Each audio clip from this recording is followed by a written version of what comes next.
Le goût d'entreprendre. Une émission proposée par Doris Pradal en partenariat avec la Caisse d'épargne, la Banque des entreprises et des professionnels de Midi-Pyrénées. Bonjour à tous et bienvenue dans Le Goût d'entreprendre. Connaissez-vous Philomène ? C'est une entreprise fondée par Pauline Dougnot et Henri Appert. Ils accompagnent les seniors à Toulouse dans leurs activités de loisirs. Est-ce un nouveau marché ? Peut-on parler de service à la personne ?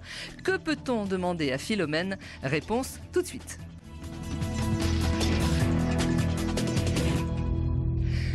Bonjour Pauline Dougnot. Bonjour Doris. Bonjour Henri Appert. Bonjour. Alors Philomène, c'est vous deux. Pourquoi Philomène ? Alors, quand l'aventure de Philomène est née, en fait, on a cherché un nom pour que ça puisse plaire aux seniors, en fait, qu'ils puissent se dire, là, il y a quelqu'un qui vient me voir cette semaine. Pour donc un nom personnalisé, voilà, ouais. Exactement. Et c'est un nom qui parlait aux premières personnes accompagnées. Du coup, c'est ce nom-là qui a été choisi. Philomène. Ouais. Pauline, vous êtes toujours infirmière et vous étiez infirmière en EHPAD, donc déjà un lien avec les personnes âgées. Et Henri, vous êtes titulaire d'un master en management, de la solidarité internationale et de l'action sociale. C'est bien ça, Oui, tout à fait. pour la présentation. Alors, qu'est-ce qui vous a amené à fonder votre entreprise ?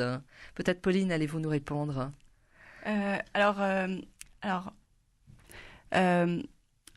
Voilà, en fait, je suis arrivée sur Toulouse l'année dernière au mois d'avril et en arrivant sur Toulouse, je cherchais du travail et voilà, le métier d'infirmière est un métier très très prenant et j'aime beaucoup travailler avec les seniors, donc je cherchais vraiment ce travail avec les seniors et je suis tombée sur une annonce d'Henri en fait qui montait Philomène sur Toulouse. Et quand j'ai vu cette annonce, je me suis dit, c'est fait pour moi. Il y a ce travail avec les seniors. Et en plus de ça, voilà, c'est tout à fait compatible avec ma vie de famille actuellement. Donc voilà, je me suis lancée dans l'aventure avec Henri. Alors Henri, pourquoi Philomène ? Comment vous est venue l'idée, la création d'entreprise ? Alors moi, c'est un peu un long parcours, puisqu'au début, j'ai fait une école d'ingénieur. Après, je suis parti quelques années... Dans l'aéronautique, vous étiez ? Oui, c'est ça, dans l'aéronautique. Enfin, l'aérospatiale plutôt. Et après, je suis parti quelques années un peu dans une quête spirituelle en communauté religieuse, qui m'a amené par la suite à vouloir changer un petit peu de direction et à vouloir faire des projets un peu solidaires, humains, dans ce monde. Et du coup, c'est pour ça que j'ai pris ce master en gestion de projets solidaires. Et suite à cela, en fait, je me suis dit que finalement, je voulais allier mes deux compétences que j'avais, l'ingénierie et l'humain. Et voilà. Et du coup, ce projet est né un petit peu d'expériences que j'avais eues auprès de personnes âgées, et puis d'une rencontre avec tout le réseau sur lequel s'appuie Philomène à travers toute la France. Et quand j'ai connu ce réseau Philomène qui est sur toute la France, j'ai eu cette envie de créer ça à Toulouse. De créer à votre tour. Et de pouvoir ainsi, dans cette rencontre avec les seniors, en leur apportant quelque chose et en vivant ça de manière professionnelle, à améliorer ce monde. Et du coup, je me suis lancé dans cette aventure. C'est-à-dire de rentrer aussi pour vous, je parle uniquement sur un plan personnel, arrêtez-moi si je ne vais pas dans le bon sens. Il y a d'un côté le Henri technologique, c'est ça ? Et de l'autre côté, il y a le Henri qui est beaucoup plus ouvert sur l'humain, sur la relation, sur le social. Comment les deux se rencontrent ? Disons, moi, il y a un petit peu effectivement différentes facettes qui sont assez unifiées, je trouve. En tout cas, dans la vie que je mène actuellement. Entre un désir de servir, d'aller vers l'humain, la rencontre, et en même temps des compétences que j'ai pu acquérir par mes études, par mon parcours, et de pouvoir allier les deux dans une vie et des projets qui en même temps soient au service des hommes que je rencontre, mais en même temps qui soient professionnels et en ayant des projets vraiment économiques et puis aussi technologiques par mon autre métier. De trouver un équilibre entre tout ça. Entre tout ça, ouais. Passionnant. Alors, revenons sur Philomène. Parlons de Philomène. Qu'est-ce que vous faites ? Qu'est-ce que vous apportez ? Est-ce que vous offrez, Pauline, quelque chose comme on pourrait dire une nouvelle lecture de l'accompagnement de la personne âgée ? Oui, tout à fait, parce que en fait, on s'est rendu compte que déjà, c'est un vécu personnel parce que moi, en EHPAD, je me suis rendu compte que les personnes âgées, on s'occupait beaucoup de leurs soins au quotidien, de les accompagner dans la toilette, de les accompagner pour les repas, de les accompagner, pour un bien-être physique et biologique.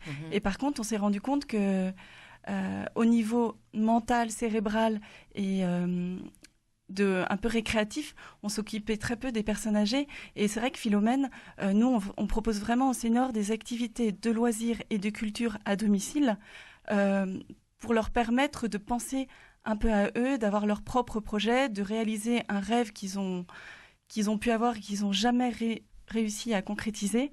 Voilà, donc ça sort un petit peu de tout ce qui existe actuellement et ce qu'on peut proposer. Mais voilà, ça nous tient vraiment à cœur de réaliser un projet que les personnes aiment et qui leur fasse plaisir. En fait, le but, c'est vraiment de faire plaisir aux personnes. On est dans le loisir, on n'est pas dans l'accompagnement de la personne en situation de handicap, par exemple. Henri ? Disons, nous, effectivement, on est sur le loisir, l'intellectuel, le relationnel. Ouais. Après, on accompagne des personnes qui sont quand même en situation fragile, soit dues au grand âge ou à certaines maladies. Mais effectivement, on ne va pas aller ni vers le soin, ni vers les choses matérielles de la maison. On va toujours s'intéresser un petit peu à cette bulle de plaisir qu'on peut avoir un petit peu dans la semaine et qui embellit notre quotidien pour avoir un petit peu plus de saveur dans la semaine. Ça existe déjà, il y a déjà des associations, par exemple, qui proposent des aides à domicile, des animateurs qui viennent échanger avec les personnes âgées ou isolées. On trouve déjà ça sur Toulouse, par exemple. Oui, après, nous, on fait vraiment des projets personnalisés. Qu'est-ce qui est différent, voilà. On va faire un projet vraiment personnalisé où on va partir du désir de la personne sans proposer nous-mêmes d'aborder un panel d'activités. Donc on va partir du désir pour construire un projet autour de ce que la personne âgée souhaite. Ouais. Donc ça peut être très varié, se mettre au piano, écrire des mémoires pour certains, pour transmettre, aller voir des expositions. Et donc on va passer d'abord tout un temps pour faire émerger un projet, quelque chose qui lui ferait plaisir. Et après, on trouve un intervenant pour réaliser cela avec elle. Donc ça, c'est un peu le modèle de base. Et puis après, effectivement, on fait aussi des ateliers parfois auprès des seniors. D'accord. Et ce qui nous différencie un petit peu aussi par rapport à ce qui peut exister par rapport au service d'aide à la personne, c'est que nous, nos intervenants sont vraiment recrutés de façon individuelle. Nous, on les rencontre personnellement pendant au moins 1 heure en général. Et on voit quelles sont leurs qualifications, mais on les recrute aussi sur leur bienveillance, leur écoute, leur capacité d'empathie, on parlait aussi des personnes handicapées, vous disiez, en fait, on peut aussi s'occuper des personnes handicapées, bien sûr, puisqu'on va à domicile. Donc une personne qui a du mal à marcher, justement, c'est là où c'est compliqué pour elle d'être à l'extérieur. Donc nous, on vient à domicile et on peut l'aider. Soit on prend un fauteuil roulant et on l'emmène à l'extérieur, ou soit, si vraiment elle est dans son lit, on peut trouver un projet, par exemple, de lecture ou un projet d'écrire ses mémoires ou quelque chose comme ça. Et aussi par rapport, dans le cas de la maladie d'Alzheimer aussi, on s'est rendu compte que d'avoir cette activité 1 fois par semaine, ça permet aux personnes d'avoir un projet, de faire au niveau cérébral, de faire travailler leur capacité cognitive et du coup de ralentir la maladie. Alors ça ne peut pas l'arrêter bien sûr, mais ça permet de ralentir parce qu'elles sont tout le temps en activité cérébrale, elles gardent une petite activité. Vous êtes des super animateurs. Disons, nous, on a effectivement, on rencontre surtout on embauche des personnes. Notre but en fait c'est beaucoup de faire de liens entre des gens qui peuvent être animateurs pour les personnes âgées et puis des personnes âgées. Donc en fait les vrais animateurs c'est aussi tous les intervenants. Ce sont les intervenants qu'on rencontre. Il y a un profil particulier, pardon je vous ai coupé, un profil particulier que vous recrutez. Nous on recrute beaucoup sur en même temps sur le sens humain des personnes et puis en même temps sur les compétences qui sont attendues par le projet nécessité, du coup, le projet demandé. Du coup, ça fait beaucoup de profils assez variés chez les intervenants. C'est très ouvert en fait. On peut avoir envie d'accompagner quelqu'un et aller vous rencontrer pour en parler. Oui, c'est ça. Il y a des personnes de tout âge, des personnes de 20-30 ans jusqu'à des jeunes retraités qui veulent s'occuper après de personnes plus âgées et puis qui ont des compétences très variées entre quelqu'un qui fait du piano, un littéraire pour écrire, quelqu'un qui veut parler philosophie qui est une personne âgée qui demande à parler philosophie entre quelqu'un qui soit compétent là-dedans. Donc puis des personnes aussi par exemple demandent à être formées un petit peu en informatique pour pouvoir discuter avec leurs petits-enfants. Donc on va trouver des gens qui ont ces compétences-là. Du coup ça fait des panels. C'est très riche aussi de rencontrer tous ces intervenants. Enfin, nous, pour notre métier, de rencontrer tous ces profils variés qui, en plus, cherchent à donner un peu de sens, puisque beaucoup viennent nous voir parce qu'ils cherchent aussi, quelque chose d'humain aussi. Tout à fait, dans la relation, oui. Tout à fait. Vous travaillez en lien avec des médecins, des services sociaux. Oui, tout Pauline, à fait. Oui, on travaille.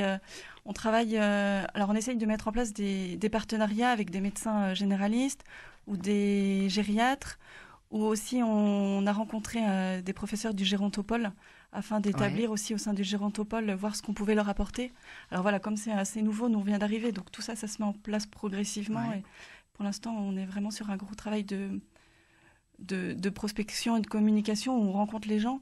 On travaille aussi, on essaye de rencontrer aussi les directeurs de maisons de retraite ou les animateurs.